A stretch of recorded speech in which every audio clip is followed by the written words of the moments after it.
Bien, gloria a Dios. Quiero que abramos nuestra Biblia en el Salmo 150.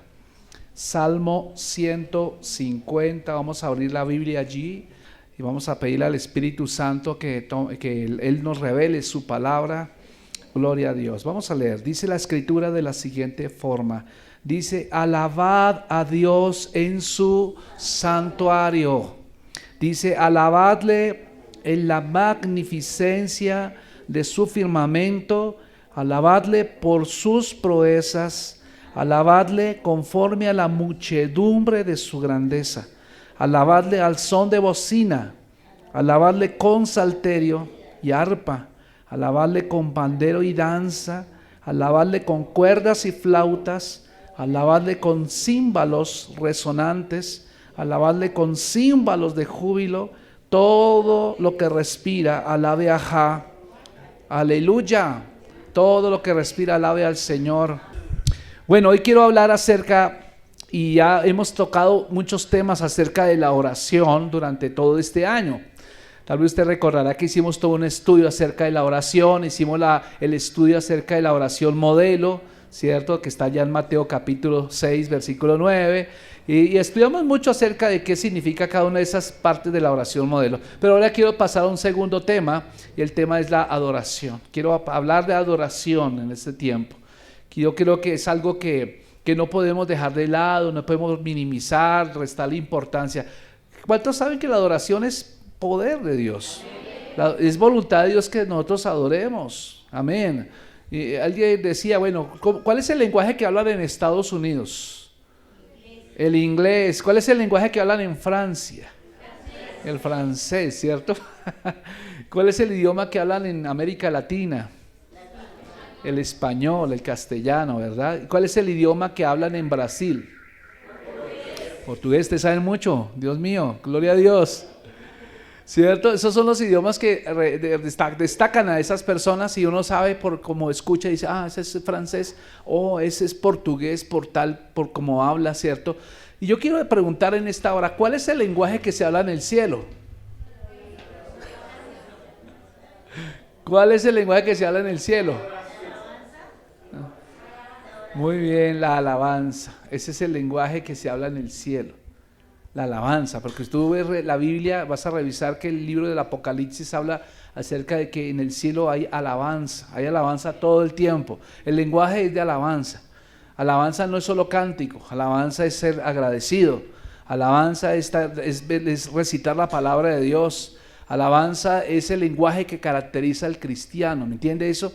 ¿Entiende? Y quiero hablar acerca de eso, es el lenguaje, y por eso he titulado hoy la enseñanza Alabanza Ilimitada. Alabanza ilimitada. Quiero que tú entiendas eso. Ahora vamos de nuevo al pasaje que tuvimos hoy, porque el Salmo 150 es el último. Tantos saben que es el último salmo. Es el último salmo del Salterio, y alguien decía, ¿cómo es posible que el último salmo esté así? Y no hay ningún tipo de reprensión, no hay ningún tipo de enseñanza, en serio no hay ningún tipo de enseñanza y no hay doctrina ahí. Solamente el salmista dice, alabemos, alabemos, alabemos, alabemos, alabemos. Y no sé, si tú miras el espíritu de los salmos, vas a darte cuenta de algo. Que el espíritu de los salmos contiene que en todos los salmos, que son canciones, que son letras de canciones, casi siempre hay una quejanza de parte del salmista. Casi siempre hay un reclamo, dice, Señor, mira, los enemigos se me han juntado, Señor, mira, estamos en oprobio, mira, estoy enfermo, Padre, mira, mis huesos se están secando, oh, mis enemigos, Señor, liquídalos, aniquílalos, no sé qué. Hay todo tipo de salmos, ¿cierto? Y entonces casi todos terminan en adoración. Es curioso, pero todos terminan en alabanza, en confianza de parte del salmista en Dios, a pesar de la prueba por la cual esté pasando, a pesar de la situación adversa por la cual esté atravesando. Vamos a encontrar que siempre el salmista concluía sus salmos en el Señor, pero tú tienes el control. Y yo te adoraré, Señor, y yo te alabaré. Y entonces prácticamente todos los salmos terminan así.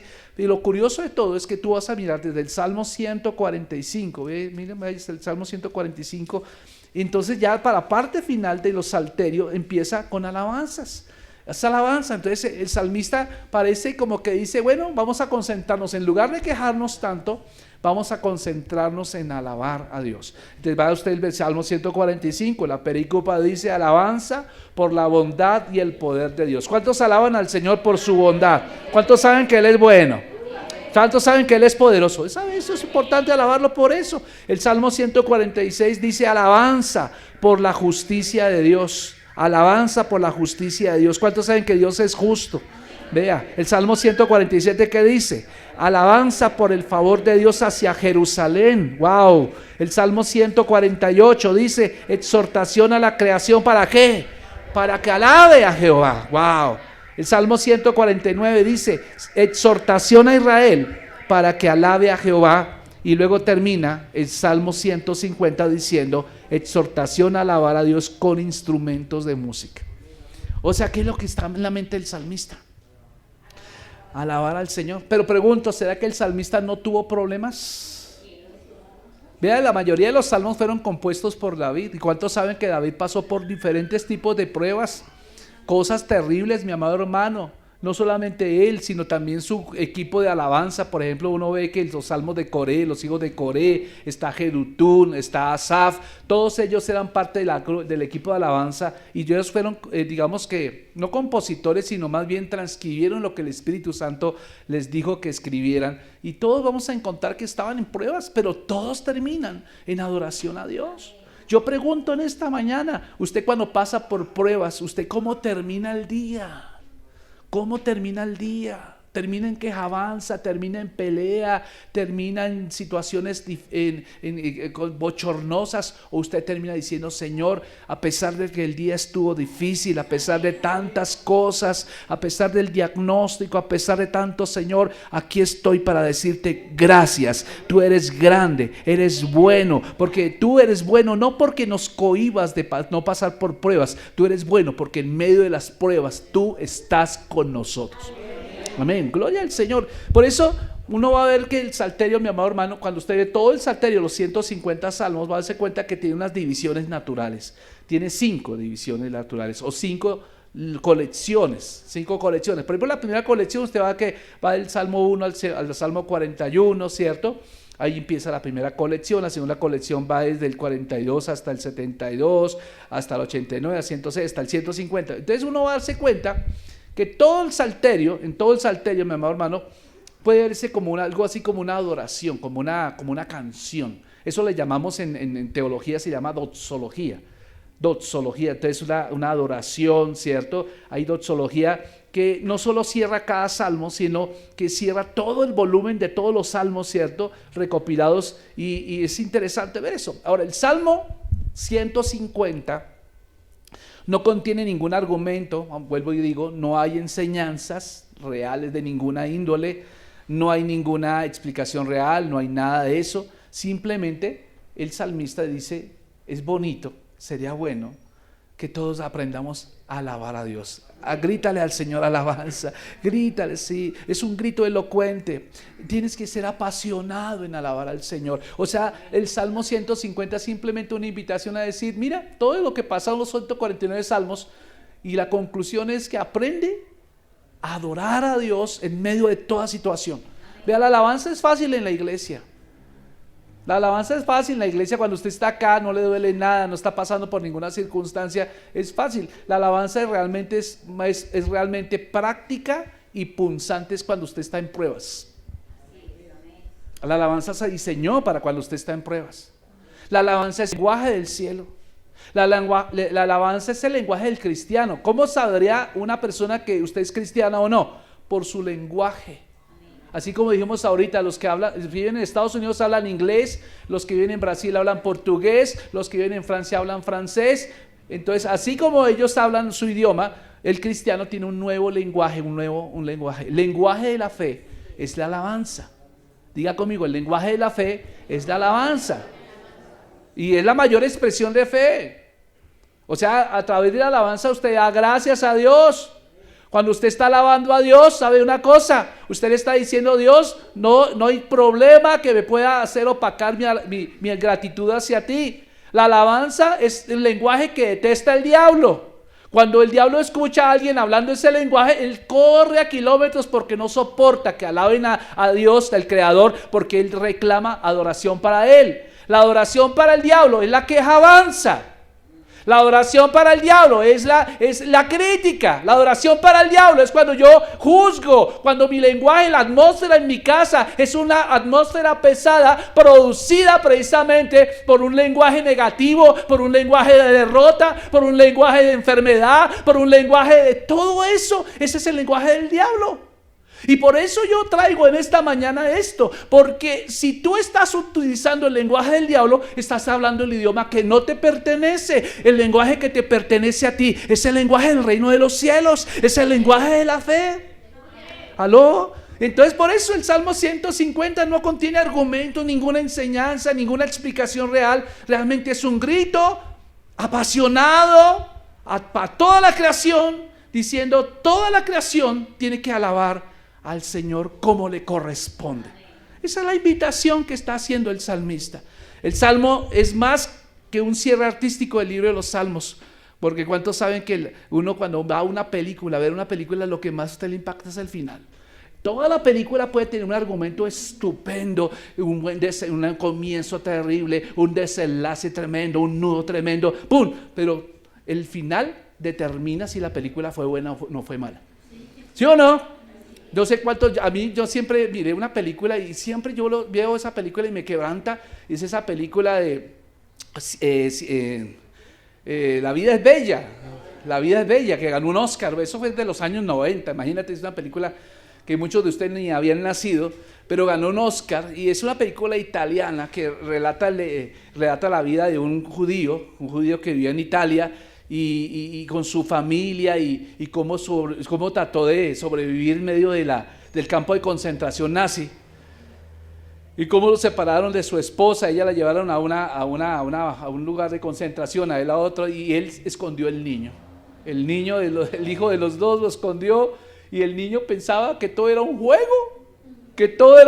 Y uno se veía cuando llegaban los nazis, cuando entraban a la barraca y esto, y el papá haciéndole, ya viene el tanque de guerra, y entonces el niño estaba soñando con su tanque de guerra porque ese era su premio, si guardaba silencio en medio de ese campo de concentración.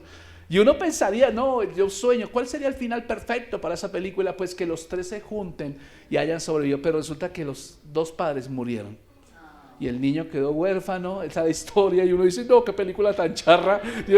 Y cuando ve el niño, llega al tanque de guerra ya al finalizar, y se sube al tanque de guerra y termina la película, y uno dice, güey, macha, tanta emoción para nada. ¿Cierto? Llega uno a esa conclusión. ¿O cuántos han visto la película de Siempre a tu lado? ¿Cierto? Son películas que uno lo quebrantan a uno, pero dejan un mensaje siempre. Pues le cuento algo, el salmista está dando un final maravilloso acá. El nudo de la película habla de pruebas, el nudo de la película habla de que usted va a estar probado, que vamos a tener problemas siempre, situaciones difíciles, pero el finalizar de la película habla acerca de que en todo tiempo usted tiene que tener una actitud de alabanza y adoración. Alabanza ilimitada. Alabanza ilimitada, ¿a quién? Al Dios que es ilimitado en su grandeza. ¿Por qué debemos dar una alabanza ilimitada? Porque usted y yo tenemos un Dios ilimitado en grandeza, ilimitado en misericordia, ilimitado en amor. Usted está acá porque usted es la niña de los ojos del Señor. ¿Yo? Sí, tú. Tú estás acá por causa de que Él te ama mucho. Y entonces, vean ustedes el versículo 1. Quiero que por favor me ayuden a leer el versículo 1. El versículo 1 dice, alabad a Dios en su santuario, alabadle en la magnificencia de su firmamento. Entonces, fíjense, la primera cosa que dice es, ¿alabad a quién? Alabad a Dios. Alabad a Dios. Aprende a alabar a Dios. Entonces, cuando la gente habla de alabanza, normalmente asociamos la alabanza solo o la restringimos aquí, a donde nos reunimos, a este lugar de reunión. Y entonces decimos, bueno, la alabanza, entonces son más o menos 45 minutos, entonces más o menos calculamos, y entonces la gente cree que es solamente aplaudir o hacer esto. No, sí es una expresión de alabanza, pero no es la alabanza en todo su conjunto. La alabanza va mucho más allá. Para poder alabar a Dios de esa manera, aquí en el lugar de reunión, usted ya tiene que venir en alabanza. No venga aquí a que lo despierten en la alabanza. Usted tiene que venir ya en alabanza. ¿Cómo es eso, pastor? Eso sucede cuando usted desarrolla un corazón agradecido por Dios. ¿Cómo es eso de que yo desarrollo un corazón agradecido por Dios? Cuando usted es sensible al mover de Dios en cada situación de la vida. Mire, muchas veces la gente solo quiere dar testimonio de cosas asombrosas, de cosas tremendas. No, es que pasó tal cosa y esto, y si no ocurre nada de eso, entonces nunca damos testimonio. No, el hecho de que tú te levantes esta mañana es un testimonio. Cuando tú abres los ojos, ¿qué es lo primero que debe haber en tu boca? En lugar de decir, ¡ay, otro día más! ¡Hoy es lunes! ¿Cuántos saben que hay un dicho en inglés que dice hate the Monday? ¿Cómo es? Hate the Monday significa odio el lunes. ¿Por qué? ¿Cierto? Pero eso no lo podemos adoptar. Fíjense que cuando llega el lunes debe ser el día más chévere. Debe ser, no, gracias Señor por otra semana. Gracias porque tú me has dado confianza, Señor. Así como yo tengo fe en ti, Señor, ahora entiendo que tú tienes fe en mí, Señor, y que voy a hacer las cosas bien. Y entonces es alabar a Dios. Gracias, Señor. Te volteas, si estás casado, pues le das el beso a tu esposa, ¿cierto? O tu esposa le das el beso a tu esposo. Te levantas con gozo, cantando, te estiras como el gato, ¿cierto? Haces tus ejercicios, ¿cierto? Haces sus ejercicios y va al baño y va y canta en el baño, gloria a Dios. Vea. Eso es empezar el día bien. Eso es empezar el día bien. Pero ¿cuántos empiezan el día? Inmediatamente se despiertan, la abren este ojo ya y la mano a la mesita de noche. ¿Qué está buscando? El celular. ¿Cierto? Está buscando. ¿Qué está buscando? No, lo primero que tienes que buscar es alabar al Señor. Dile gracias, Señor. Buenos días, Señor.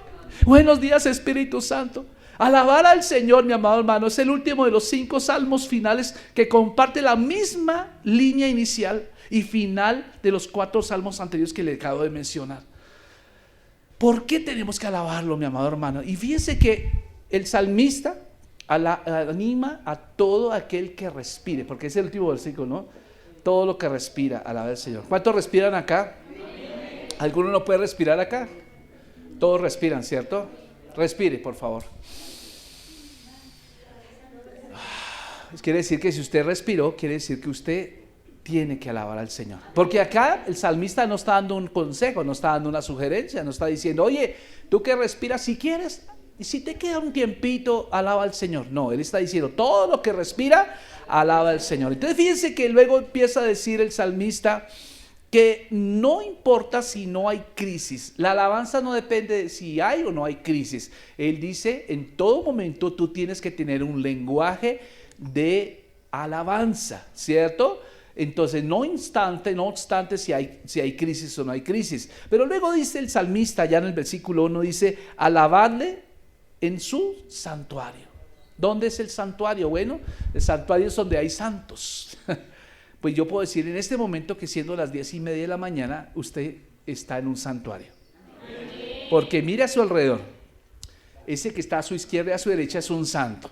Ese que está al frente de suyo es otro santo. Y ese que está atrás, así sea feo, ese es santo. No, mentiras, todos somos hermoseados en Cristo. Todos somos santos. Todos somos santos. No le dé pena que usted es un santo. ¿Cierto? Todos somos santos acá. ¿Por qué somos santos? Porque Cristo nos santificó. Entonces somos santos por posición. Entonces por eso, amados hermanos, Dios quiere que usted se congregue. Dios quiere que usted venga a la iglesia. El Señor es el deseo más grande que Dios tiene, es que usted lo alabe, que tú lo adores acá, que debe saber que este lugar está reservado solamente para santos. Aquí.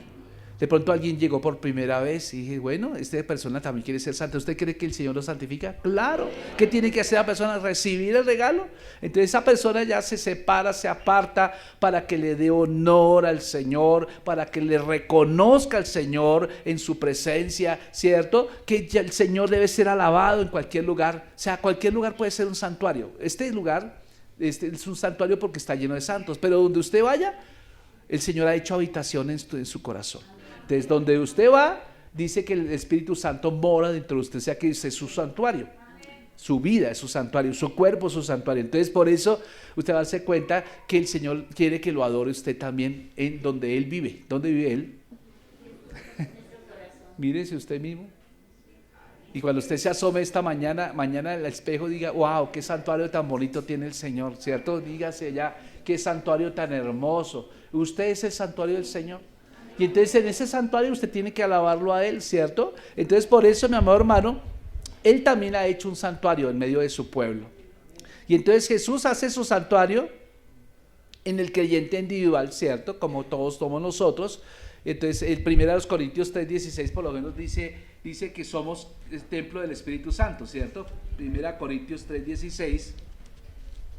1 Corintios 3:16 dice la escritura de la siguiente manera: ¿no sabéis que sois templo de Dios y que el Espíritu Santo mora en vosotros? Entonces tú eres santuario para el Señor. Y al final, mis amados hermanos, Jesús mismo, de hecho, cuando tú lees Apocalipsis 21:22, el último versículo de la Biblia habla acerca de que el Señor será el santuario de Dios en el pueblo, entre el pueblo. Interesante ver eso. Entonces fíjense que desde el comienzo de la Biblia hasta el final de la Biblia, la palabra que siempre vas a encontrar es adoración y alabanza, adoración y alabanza. Entonces alabar a Dios en su santuario significa que en muchos lugares tenemos la palabra. Por ejemplo, podemos alabar al Señor. Dios es un Dios de que tú quieres que lo alabe. Ahora, tenemos que ser prudentes también. No vas a ir en tu reunión de trabajo en medio de todos están en reunión, de decir, ¡alabado sea Dios! Y asustas a todos. No, sino que quiere decir que a pesar de todo, tú estás adorando al Señor en tu corazón, ¿cierto? Entonces, fíjense que tenemos la palabra compuesta. Y luego termina el salmo diciendo aleluya, aleluya. ¿Sabe qué significa la palabra aleluya? Halei es la palabra en hebreo halei, ¿cierto? Que significa dar honor, dar honor. Y ya significa, es el principio de Dios. ¿Dar honor a quién? Dar honor a quién? A Dios. ¿Por qué le damos honor? Porque Él es grande, Él es poderoso, Él te ama mucho. Y dice luego el salmista, alabadle la magnificencia de su firmamento. Y fíjense que, ¿cuántos saben que el cielo es enorme, mi amado hermano? Es tremendo, ¿cierto? Y uno va a mirar el cielo, este cielo que tenemos acá, este primer cielo, uno lo ve grandísimo. Y si yo me subo a un andén y me mareo, ¿cómo será subiéndose, por ejemplo, a una torre gigante, ¿cierto? O a la Torre Eiffel, o sea, el edificio más alto del mundo y mirar hacia abajo, o tú te vas a una de esos cañones que hay como el cañón del Chicamoche y miras hacia abajo, tú te dices, wow, Señor, y a uno dice, Señor, que el cielo te dé la gloria a ti también. Entonces hablas, mi amado hermano, de que todo mundo, tanto en el cielo, ¿quiénes viven en el cielo? Los ángeles, ¿cierto? En la tierra, ¿quiénes viven en la tierra? Los seres vivos, ¿cierto? Los seres vivos, los humanos, los animales, aún las plantas, ¿cierto? Y aún debajo de la tierra reconocerán que el Señor es el Señor, ¿cierto? Que Jesús es el Señor. Entonces fíjense que termina diciendo el que prácticamente todo el universo será lleno de la gloria de Dios. Todo el universo será lleno de la gloria. Entonces fíjese que cuando dice el salmista en la magnificencia de su firmamento, habla de toda la extensión hasta los límites más extremos. Todos tienen que alabar al Señor, su poder, su bondad, ¿cierto? Pero principalmente tienen que adorarlo aquellos que son imagen de Él. Porque fíjese, las imágenes de Dios, dicen que los aves dan alabanza al Señor, no sé cómo, pero nosotros los que conocemos del Señor, que somos su imagen, tenemos que alabarlo más que ningún otro ser vivo en esta tierra. Por eso, esa es la primera razón. Dice el salmista, alábalo a Él, alábalo. Ahora, ¿qué razones da el salmista? ¿Por qué razón yo tendría que alabar al Señor? Versículo 2, ¿qué dice? Dice, alabarlo, ¿por qué razón?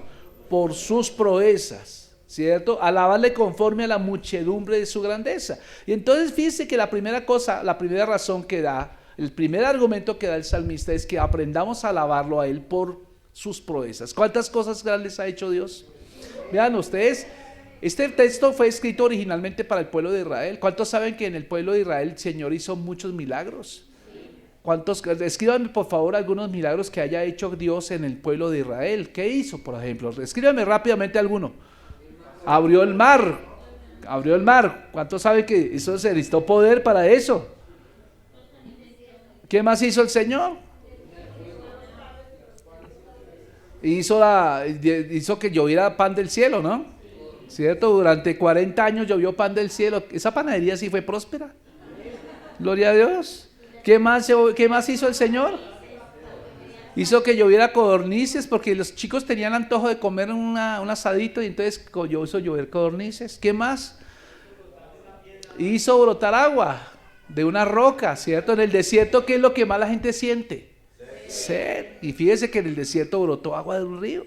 ¿Qué más? ¿Qué más pasó? Fíjate que la ropa crecía con ellos. El niño que le pusieron los zapaticos y a medida que iba creciendo los pies también con los zapatos. Y la ropa también iba creciendo, no se desgastaba. Es interesante ver eso. ¿Y cuántas proezas hizo? Por ejemplo, resucitaciones, el milagro de que los enemigos pelearon entre sí, de que ejércitos de ángeles aparecían. O sea, todas esas son proezas que literalmente el pueblo de Israel tenía que adorar a Dios. Ahora, fíjense algo interesante, que no es lo mismo la manifestación del poder de Dios en el Antiguo Testamento que la que hizo en el Nuevo Testamento. Porque ¿cuántos de ustedes saben que la que hizo Cristo en la cruz del Calvario supera todas las demás proezas que Dios haya hecho en la historia? O sea, la más grande manifestación de poder está definida en la persona de Jesús. Jesús es lo más grande, y por eso cuando tú lees Efesios 1:19, por ejemplo, tú ves allá Efesios 1:19, vas a darte cuenta que el Señor nos describe que la mayor proeza está en Cristo Jesús. Y dice Efesios 1:19 y 20, dice la Escritura así, dice: ¿y cuál la supereminente grandeza de su poder para con nosotros los que creemos, según la operación del poder de su fuerza, la cual operó en Cristo, resucitándole de los muertos y sentándole a su diestra en los lugares celestiales? O sea, la mayor proeza está en que Cristo venció la muerte. La muerte no lo pudo retener. Y eso es tremendo, esa es la mayor proeza. Entonces, alguien decía que todo lo que está escrito en este pasaje bíblico describe que el poder que utilizó Dios para resucitar a Jesús fue mucho más grande, el poder que hizo ahí, que el que utilizó para crear todo lo que existe. Imagínense, yo estaba mirando una vez un programa acerca de astronomía y estaban comparando el planeta Tierra con los demás planetas. Y entonces empezaba el planeta Tierra así. Y luego le ponían al lado Júpiter y quedaba más chiquito. Y luego le ponían Saturno y quedaba más chiquito. Y luego le ponían el Sol y ya se perdió, ya no lo podía uno alcanzar a ver. Y luego el Sol aparecía como las estrellas más pequeñas que hay en el sistema solar. Y uno decía, wow, ¿cómo es posible, Señor? ¿Cómo es posible que el Señor...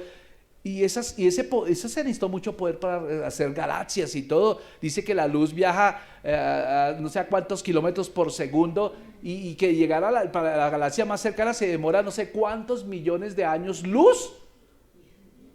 O sea que no venimos a hacer nada en el universo, ¿cierto? Y cuánto orgullo hay, Dios mío, cuánta soberbia, cuánta altivez. Y uno cuando mira eso, Señor, siendo que tú hiciste todo esto que existe, Dios mío, ¿cómo es posible que tú te fijes en un ser tan limitado como nosotros? ¿Cómo es posible? Y por eso, esa es la razón suficiente para decir, Señor, hay que alabar al Señor y hay que decirle, Señor, gracias por tus proezas. Y fíjense que las proezas se podría traducir de otra manera como aquellos actos heroicos, ¿cierto? O actos valientes que el Señor hizo a favor del pueblo, como la liberación, ¿cierto? Con todo eso, ¿cierto? Poderosas obras que el Señor ha hecho en Israel, ¿cierto? Poderosas cosas que hace en nosotros también. Y luego vamos a mirar que el texto bíblico sigue: alabadle conforme a la muchedumbre de su grandeza. Ahora, si bien es cierto que debemos alabar a Dios por las cosas grandes que hace, quizás haya aún algo mayor para alabarle por Dios, es por su grandeza, por su excelencia. O sea, la alabanza regularmente se hace por las proezas que hace, la adoración se hace por lo grande que Él es. ¿Sí me entiende? La persona, se adora a la persona como tal. ¿Cuántos saben que Dios es más grande que cualquier cosa? Es mayor, es todo eso. Entonces, uno lo adora por lo que Él es y lo alaba por lo que Él hace. Entonces, es tremendo. Entonces, por eso, la alabanza debe trascender todo entendimiento Y mucha gente que nos ve alabando a nosotros, que no entiende, que no tiene revelación, dice, no, pues es como fanático. Ay, a mí no me gusta ser cristiano porque son tan fanáticos. Ellos no saben qué están hablando. Eso es como aquel que critica el diezmo. Ay, no, y eso no diezmo porque, ay, no quedarán con la plata. Ay, no, yo prefiero tirármela en cerveza. Ay, no, por lo menos cierto. No saben lo que están hablando. No saben lo que están hablando, porque cuando usted habla de lo que no conoce, usted está cohibiendo de recibir la bendición con relación a eso. Así que cuídese mucho de criticar algo que tenga que ver con alguna cosa que usted no conoce. Yo veo a las personas que critican el diezmo que andan siempre arrancadas. Y veo a las personas que diezman, las veo bendecidas. Usted nunca ve a una persona que diezma, que esté hablando mal del diezmo. Es curioso, ¿por qué será? Al contrario, más diezman. Y nada, no hay nada que los pueda convencer de lo contrario. Mientras una persona que nunca diezma, siempre buscará una excusa bíblica para decir, no, pero es que en el Nuevo Testamento no se diezma, eso es parte de la ley. ¿Quién te dijo eso que es parte de la ley? Si la ley fue escrita 400 años después de Abraham y el diezmo empezó con Abraham. ¿Dónde sacas tú eso? Entonces fíjense que a veces nosotros no entendemos cosas que Dios quiere hacer en nosotros y hay cosas que son ilógicas. Por ejemplo, tú ves, el hecho de que el Señor allá en Josué capítulo 5, el Señor le dijo al pueblo, vamos a conquistar la primera ciudad de Canaán. Y no fue la más pequeña. Uno regularmente cuando empieza a hacer algo que no conoce, uno empieza por lo más sencillo, ¿sí o no? Empecemos practicando aquí con lo más sencillito para que no te equivoques ni te desanimes. Pero el Señor no es así. El Señor dijo, vamos a empezar por la ciudad más fortificada que hay en Canaán, la que está más amurallada, la que está armada hasta los dientes. Vamos a empezar por esa. Y así Josué, cuando vio esa enorme ciudad, se sintió un poco nervioso. Y usted va a mirar que en Génesis capítulo 5, el Señor se le aparece a Josué y le dice, le empiezan a conversar allá y Josué estaba tan concentrado adorando al Señor, orando al Señor, que el Señor se le aparece allá. Josué 5, vean Josué 5 y vean ustedes, quiero que vean ustedes el versículo 13. Dice, estando Josué cerca de Jericó, ¿qué hizo? Alzó sus ojos. ¿Y qué pasó? Vio un varón que estaba delante de él, el cual tenía una espada desenvainada en su mano. Y Josué, yendo hacia él, le dijo, ¿tú eres de los nuestros o eres uno de nuestros enemigos? Oye, qué pregunta que me estás haciendo. Si yo fuera un enemigo tuyo, pues ya no estarías contando el cuento, ¿cierto? Y él respondió, no, mas como príncipe del ejército de Jehová he venido ahora. Entonces Josué, postrándose sobre su rostro en tierra, le adoró y le dijo, ¿qué dice mi señor a su siervo? Y el príncipe del ejército de Jehová respondió a Josué, quita el calzado de tus pies, porque el lugar donde estás es santo. Y Josué así lo hizo. ¿Y saben una cosa? Solamente en el Antiguo Testamento recibían adoración Dios. Cuando los ángeles iban a ser adorados, los mismos ángeles rehusaban la adoración. Entonces aquí fue adorado y aceptó adoración. Entonces muchos aseguran que el príncipe de los ejércitos que apareció acá era Jesús. Jesús en el Antiguo Testamento. Pero vean ustedes ahora que la toma de Jericó empezó con alabanza. Cuando usted esté pasando por adversidad o cuando tenga un desafío que enfrentar, la respuesta o el lenguaje notable o normal que debía estar en nuestra boca debe ser alabanza. La alabanza. Y vean ustedes que el capítulo 6 empieza diciendo, y ahora Jericó, fíjense el problema que tenía, estaba bien cerrada, bien cerrada, bien cerrada, bien cerrada. ¿Y por qué? Pusieron hasta no sé cuántas trancas en la puerta, pusieron el armario. ¿Por qué los de Jericó pusieron tanto? Porque le tenían miedo a los hijos de Israel. Bueno, no tanto a los hijos de Israel, sino le tenían pavor al Dios de Israel. Y entonces fíjense que nadie podía entrar ni podía salir. Entonces Jehová dijo a Josué, mira lo que te estoy diciendo, Josué. ¿En qué tiempo está conjugado este verbo? Entregar. Yo he entregado en tu mano a Jericó y su rey. Pero ¿cómo es eso, Señor, que ya no lo entregaste si hasta ahora no hemos empezado a luchar? ¿No será más bien que tú nos vas a entregar? No, el Señor te está diciendo, yo ya lo entregué, es un hecho. Espiritualmente Jericó ya te pertenece. Aleluya. Entonces fíjense, ahora hay cosas yo te voy a decir una cosa, todo lo que tú necesitas para vivir en esta vida ya fue entregado en tus manos. Todos ustedes son prósperos. Todos ustedes tienen un diseño y tienen un llamado para desarrollar aquí en la tierra, ya les fue entregado, pero no todos tienen revelación acerca de eso. Y por eso es que hay mucha gente que se muere sin cumplir el propósito por el cual Dios los puso en esta tierra, pero todos nosotros, ya Dios nos dio la provisión económica, pero Señor, pero ya, hoy me tocó pedir 50 pesos para la tarjetica, ¿alguien tiene que me cargue la tarjetica? ¿Cierto? No, lo que pasa es que usted no tiene revelación de que ya le fue entregado. ¿Dónde encuentra usted eso? Aquí en la palabra. Fíjese que el Señor le está diciendo, ya te entregué, ya te lo entregué, ya esta ciudad ya te pertenece, ¿cierto? Y entonces dice el versículo 3, la instrucción, ¿cómo puedes tú tomar eso que ya Dios te dio? Porque hay que validarlo. ¿Me entiende lo que le digo? Hay que validarlo. Yo les dije el otro día que me han hecho un giro por Nequi, por Transfillá, y el hermano me llamó, hermano, yo le mandé a usted, no, ese no fue costeño, es otro costeño, le mandé a usted por Nequi no sé qué cosa. Dice, bueno, listo, gracias hermano, Dios te bendiga, te multiplique y te dé conforme a sus riquezas en gloria, gloria a Dios. Pero yo cuando volví al Nequi, pero aquí no está nada. ¿Cierto? Aquí no está la gente, yo, ¿qué lo llamo? No lo llamo, bueno, pues dile, fulanito de tal, mira, lo que pasa es que tú me dijiste que, pero entonces, ¿por dónde lo enviaste? Digo, no, lo que pasa es que yo se lo envié, mire usted allá una campanita que está arriba, oprima allá, y ahí dice notificación, entonces ahí dice si está o no está, entonces yo hice lo que me dijo, sí, ahí está, entonces actívelo, ¡pic! Cuando le di a campanita así, llegó la ofrenda. Y entonces yo me ponía a pensar, oiga, así pasa con muchos cristianos. El Señor ya les hizo el giro, pero no lo han validado. No lo han validado. ¿Y por qué no lo han validado? Porque no alaban a Dios.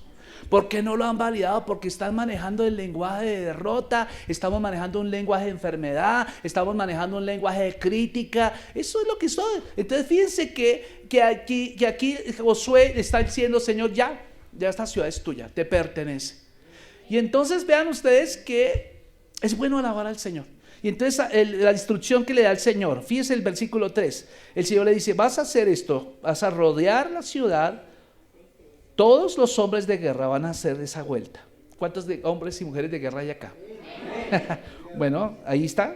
Entonces todos van a rodear la ciudad, la rodearán pues todos los hombres de guerra yendo alrededor de la ciudad una vez, y esto haréis por 6 días, o sea, una vuelta por día por 6 días. ¿Cuántas vueltas son? 6, ¿cierto? Y entonces, 7 sacerdotes llevarán 7 bocinas de cuernos de carnero delante del arca, y el 7º día daréis 7 vueltas a la ciudad. O sea, 6 vueltas más 7 vueltas da 13 vueltas. Bien, gloria a Dios. Pero ¿quién iba adelante? Iban los sacerdotes con bocinas. Las bocinas están descritas acá. Las bocinas son anuncio de júbilo, o anuncio de la venida de un rey, o el anuncio de que empieza una guerra. Wow, se está diciendo con las bocinas, estamos diciendo, hay alguien grande que ya llegó a esta ciudad. Entonces se imagina cuando sonaban esas bocinas los de Jericó, cómo temblaban, Dios mío, una comezón de uñas, toda esa cuestión. Ya los pedicuristas y los manicuristas tuvieron que vender sus negocios porque ya no había que hacer de uñas, porque todo el mundo hacía sus propias uñas. Y entonces ese era lo que sucedía. Y fíjense que los sacerdotes empezaron con las bocinas, y cuando tocaran prolongadamente, dice el versículo 5, el cuerno de carnero, así que oigas el sonido de la bocina, todo el pueblo gritará a gran voz, y el muro de la ciudad caerá. Entonces subirá el pueblo, cada uno derecho, no hacia los laditos, derecho hacia adelante. Ahora, tremendo, eso es alabanza. Entonces, después de escuchar la bocina, ¿qué tenía que hacer el pueblo? Gritar, pero no es un grito de ¡ay! O ¡hija! No es tejano tampoco, ¿cierto? O como lo voy a hacer, no, tampoco es ese grito. El grito que describe el texto bíblico es un grito de alabanza. No, ellos no fueron los que tumbaron los muros, hermano, fue Dios. Pero antes de eso, Vean ustedes que dice la instrucción. Entonces fíjense que ellos lo hicieron. Entonces vean el versículo 6, dice que llamando pues Josué hijo de Nun a los sacerdotes, los que iban a tocar las bocinas, digo, ustedes van a llevar el arca de pacto y 7 sacerdotes llevarán las bocinas de cuerno de carnero delante del arca del Señor. Y el 7 dice, y dijo el Señor, y dijo al pueblo, ustedes van a pasar y van a arribar la ciudad, y los que están armados pasarán delante del arca. Hay un orden, hay una organización. Versículo 8 dice, así que Josué hubo hablado al pueblo, y los 7 sacerdotes llevando las 7 bocinas de cuerno de carnero pasaron delante del arca de Jehová y tocaron las bocinas, y el arca de pacto de Jehová los seguía, y los hombres armados iban delante de los sacerdotes que tocaban las bocinas, y la retaguardia iba tras el arca. Wow. Y mientras las bocinas sonaban continuamente, Josué mandó al pueblo diciendo, vosotros calladitos todavía, no digan nada. No gritaréis, ni se oirá vuestra voz, ni saldrá palabra de tu boca hasta que yo les diga. ¿Por qué? Porque antes, cuando usted está alabando al Señor, usted no puede, la alabanza y la quejanza no van de la mano. Usted no puede estar alabando y quejándose al mismo tiempo. Así como podemos decir que el Espíritu Santo que mora en usted no puede convivir tampoco con el diablo. Por eso es que ningún cristiano puede ser poseído por el diablo. Usted tiene la presencia de Dios en usted. Entonces, si usted tiene un lenguaje de alabanza, no puede, por tanto, al mismo tiempo tener un lenguaje de quejanza, ¿cierto? No es posible. Y ahora, si usted dice, alaba al Señor y de pronto se machucó el dedo, ay, jue madre, ¿cierto? Entonces ahí no hubo alabanza. Sencillamente usted no estaba alabando de corazón, simplemente estaba repitiendo una canción. Y usted tiene que ser consciente, mi amado hermano, de no repetir canciones por repetirlas. Cuando usted esté alabando al Señor, que la alabanza salga de su espíritu, salga de su corazón. Entonces fíjense que ellos empezaron a alabar al Señor y gritaron. Bueno, ya la historia continúa, no voy a seguir leyendo esto, pero simplemente quería ilustrar precisamente que ellos empezaron a dar gran grito de voz, o sea, alabaron al Señor y empezaron a cantar, a gritar, vocerío se escuchó, y esto, digamos que no fue eso, sino el mismo Señor, digamos que retribuyó la obediencia del pueblo hacia la alabanza. Escuche, vuelvo y se lo repito, los muros de Jericó cayeron porque Dios retribuyó la obediencia del pueblo hacia la alabanza que él había marcado. Porque tal cual como el Señor le indicó a Josué, se hizo. Josué se encargó de que el pueblo hiciera tal cual como había recibido instrucciones, y así fue. Fíjese que cuando el Señor da una instrucción y usted la desarrolla, Dios es fiel y no lo deja en vergüenza a usted. Escuche esto, es lo que le estoy hablando. Entonces fíjense que hubo un orden, unos sacerdotes con bocinas, unos hombres armados, el arca después, y así. Entonces se hizo tal cual. Ahora fíjense que las razones por las cuales ellos tenían que adorar al Señor era porque Dios hace grandes proezas. Pero vamos a mirar qué medios utiliza el Señor para que lo adoremos. Entonces fíjense cómo podemos expresar alabanza al Señor. Vean los versículos 3 al 5 rápidamente de nuestro Salmo 150. Dice, por lo menos encuentro 6 alabadles. Dice, alabadle al son de bocina, alabadle con salterio y arpa, alabadle con pandero y danza, alabadle con cuerdas y flautas, con címbalos resonantes, y alabadle con címbalos de júbilo. Wow. Y usted dirá, pero pastor, pero es que aquí repite varias cosas, ¿no será que? Bueno, no se preocupe. Alabadle, ¿por qué? Usted, interesante ver esto. Porque cuando usted mira la Biblia, usted nota que aquí lo primero que dice es alabadle al son de ¿qué? De bocina. Y vea qué es lo que iba delante del pueblo de Israel, del ejército de Israel, cuando rodearon Jericó. Bocinas. O sea, instrumentos de viento. Escuche, el salmista se refiere a una orquesta del pueblo de Dios que dirige la música de ellos en alabanza a Dios. Ahora, fíjense que en este orden de ideas lo que el Señor está queriendo decir, no quiero que ningún instrumento musical quede por fuera de la alabanza. El metal, la cuerda, el viento, la percusión deben unirse a la alabanza de un Dios grande. No puede haber nada por fuera. Todo instrumento musical es necesario para alabarlo al Señor. Y entonces fíjense que había una buena razón para mencionar la bocina, primero porque en esta larga lista de instrumentos musicales, pues resulta que el sonido de la trompeta está asociado con eventos grandiosos y solemnes. Por ejemplo, cuando se promulgaba una ley en Israel, pues siempre sonaba la bocina, ¿cierto? Cuando había la proclamación de jubileo, o sea, cuando había perdón de deudas, eso sonaba la bocina. Cuando había una coronación de un rey, ¿cierto? Ustedes se acuerdan que hacían sonar bocinas. Cuando había un furor de guerra, también se hacía sonar la bocina. Y podría pensarse a lo mismo, proféticamente hablando, que la bocina también se refiere a la segunda venida de Cristo. Porque dice que sonará trompeta, ¿cierto? Cuando venga Jesús sonará trompeta. Y entonces eso habla de la segunda venida, pero también la trompeta sonará para cuando los muertos resuciten. Y entonces se levantarán, imagínense el apoyo, saliendo todos esos muertos de allá, abriendo esas tumbas allá y subiendo. Yo creo que eso más de uno le va a dar una yo aquí, ¿cierto? Sonará trompeta. Ahora, fíjense que es interesante que, porque la bocina, por ejemplo, usted mira la bocina viene en un término hebreo que se llama shofar. Shofar. Se escribe S-O-Far. Pero se dice shofar en hebreo, ¿sí? Y entonces dice que el sonido del shofar regularmente invita a la alegría. El shofar invita a la alegría, ¿cierto? No sé cuántos vieron el Mundial de Fútbol de África, Sudáfrica. ¿Se acuerdan ustedes? 2010. ¿Se acuerdan que ahí se puso de moda la bubucela? Todo el mundo andaba con su bubucela. Y eso, un bullicio de bubucelas, eso se volvió uno chiflado, hermano. Eso era tremendo. Pero eso es lo que, digamos, está diciendo. Literalmente, el shofar invita al gozo, a la alegría. Pero luego vamos a encontrar otro instrumento. El otro instrumento es el salterio. De ahí es donde viene la palabra salmo. Salterio era un instrumento muy parecido a la guitarra. Era un instrumento hueco que tenía cuerdas, ¿cierto?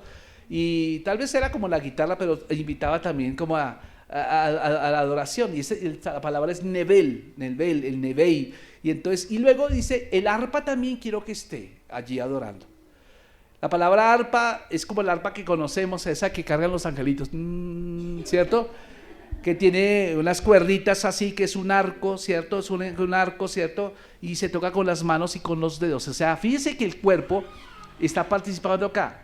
El shofar lo toca ¿qué? La boca y los pulmones. Luego encontrar aquí el salterio que lo toca el dedo gordo, ¿cierto? Regularmente. Y vemos el arpa que lo tocan todos los dedos. Ahora vemos el pandero. Interesante el pandero. ¿Cuántos han visto un pandero en su vida?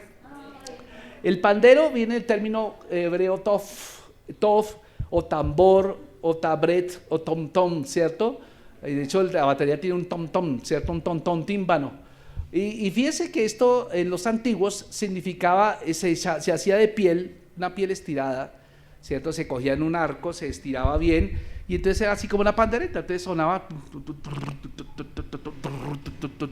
¿cierto? Esa es la pandereta.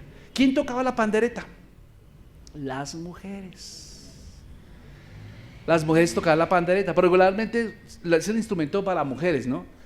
¿Cierto? Entonces eso lo tocaba las panderetas. Entonces fíjense que aquí está entrando mucha gente a adorar. Luego dice danza, ¿alabarle con qué? Con danza. La palabra danza es machol, dice, y la danza se hacía con flauta. No sé cuántos vieron esa vaina del Hamelin, ¿cómo se llama? El flautista de Hamelin, ¿cierto? Entonces usted le ve que tocaba la flauta y tocaba así y los ratoncitos iban detrás, ¿cierto? Todos bailando, ¿cierto? Huepaje, ayombe, ¿cierto? Hay humberos ahí entre los ratones. Pero esto nos recuerda mucho acerca de que la danza iba acompañada de flauta. O sea, no era una danza vacía, sino iban como con danza. Por eso usted ve que hoy las danzas, por ejemplo, que se ven en esas regiones semitas, usted ve que ellos están ahí con una flautica ahí y regularmente están danzando, porque eso viene de acá. Y luego dice alabarlo con cuerdas. Y fíjese que esas cuerdas literalmente significaban cuerdas puestas en un orden, donde había una grande, luego le seguía una chiquita, así iba el orden hasta que terminaba en una cuerdita chiquitica, triangular, como un instrumento triangular así. Y entonces empezaban así. Entonces dice que eso hasta llegar a un punto agudo. Flautas, se empieza otra vez aquí flautas a decir ugaf, ¿cierto? Que es la palabra hebrea, y probablemente era como una guaira o la orgánica, ¿cierto? Como Hoy en día, por lo menos, ¿se acuerdan de las dulcineas? No sé cómo llaman eso, ¿cómo llaman? Dulzainas. Eso es armónica, es algo así parecido. Esas flautas son como una armónica. Luego dice símbolos resonantes. Símbolos resonantes habla de dos, como un cencerro. ¿No se han visto el cencerro? Que son como latas ahí que se golpean y suenan como una lata, como un metal. Entonces el latón, ¿cierto? Cuando se golpean juntos, producen un sonido metálico, pero también un sonido agudo. Y luego dice címbalo de júbilo, pero ¿cómo así? Es un címbalo más grande, un cencerro más grande, y se golpeaban por encima, y entonces sonaba como más fuerte, daba un sonido más fuerte. Entonces, nótese algo interesante. De pronto usted dirá, pero ¿qué significa esto? La lista de instrumentos. Pues lo que hace el salmista no es que pretende que la lista de instrumentos sea algo exhaustivo, ¿cierto? Puede ser que lo sea, pero no sabemos qué instrumentos tenían los judíos de la antigüedad. Es decir, ellos tratan de hacer una recopilación acerca de los instrumentos, pero la cuestión en realidad de todo es que lo que está diciendo es que quiere que todos participen en la alabanza.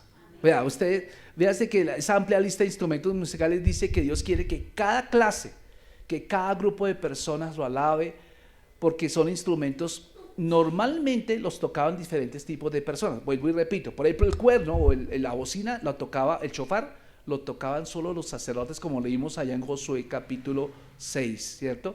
¿Quién tocaba los shofares? Los sacerdotes. Solamente ellos estaban, los levitas tocaban el arpa. Los levitas eran los que cargaban todo lo que es el santuario, todo eso, pero también tocaban el arpa y el salterio, como esa guitarra. Y las mujeres tocaban las panderetas, ¿cierto? Mientras estaban bailando. Luego vamos a mirar que cada tipo de persona tenía como esa designación de tocar un instrumento por aparte. Entonces fíjense, los símbolos de júbilo hablaba acerca de instrumentos que lo manejaban solamente unas personas específicas, ¿cierto? Pero que debían ser tocados con fuerza. O sea, sonaban esos metales allá. Imagínense un cencerro acá, no sé cuántos han visto un cencerro, eso lo utilizan mucho en la salsa, ¿no? Los cencerros, pero imagínense, eso llenaría todo el lugar de ese sonido, o sea, no se quedaba nada sin sonido, y era una alabanza, no era una alabanza tímida, eso no hacía que fuera una alabanza titubeante, ¿cierto? Sino que todo el ambiente se llenaba, toda la atmósfera se llenaba de alegría, de gozo. ¿Y quién era el objeto? ¿Quién era el centro de esa alabanza? El Señor. Wow. ¿Y por qué se le alaba? Por el bondad. Entonces se le estaba diciendo, no tímidamente, y lo está diciendo, Señor, tú eres bueno. Y imagínense todos esos instrumentos sonando, miles y miles de judíos adorando, miles y miles de judíos cantando. Yo creo que eso fue algo extraordinario. Por eso es que vamos a encontrar que David se especializó, incluso muchos de los instrumentos que se tocaban en el templo fueron mandados a hacer por él. Él se dedicó mucho a la alabanza del templo. Pero hay algo que usted y yo tenemos que tener cuidado. Recuerde que en el cielo había un director de alabanza que se llenó de orgullo. Y uno tiene que saber que mucha de la música que hay en el mundo no viene de Dios. El diablo es un bizarro. El diablo sustituye la alabanza verdadera por ese bizarro para que él se busque alabanza a sí mismo. Todos los instrumentos musicales en realidad fueron diseñados para alabar a Dios. Todos los instrumentos musicales que existen en realidad fueron diseñados para alabar al Señor. Pero el diablo, ¿qué hace? El diablo los ha usado para que la gente lo adore a él. Es algo interesante que eso, porque cuando tú por lo menos miras que tu día tiene que terminar con adoración y tu día tiene que continuar con adoración, vas a darte cuenta que tu día no puede ser aburrido. Tú no puedes ser aburrido. Un cristiano con cara larga, un cristiano que le cuesta trabajo alabar al Señor, yo creería que es un cristiano que no conoce a Cristo aún. No ha tenido un encuentro personal con Él. Pero un cristiano que alabe al Señor con facilidad es un cristiano que ya ha tenido un encuentro con el Señor. Entonces fíjense, la adoración no puede ser débil ni puede ser aburrida. Tú tienes que tratar de cantar. Ay, no, pastor, pero es que no tengo voz. cántale, Dios no te está fijando en tu voz, Dios se está fijando en tu corazón.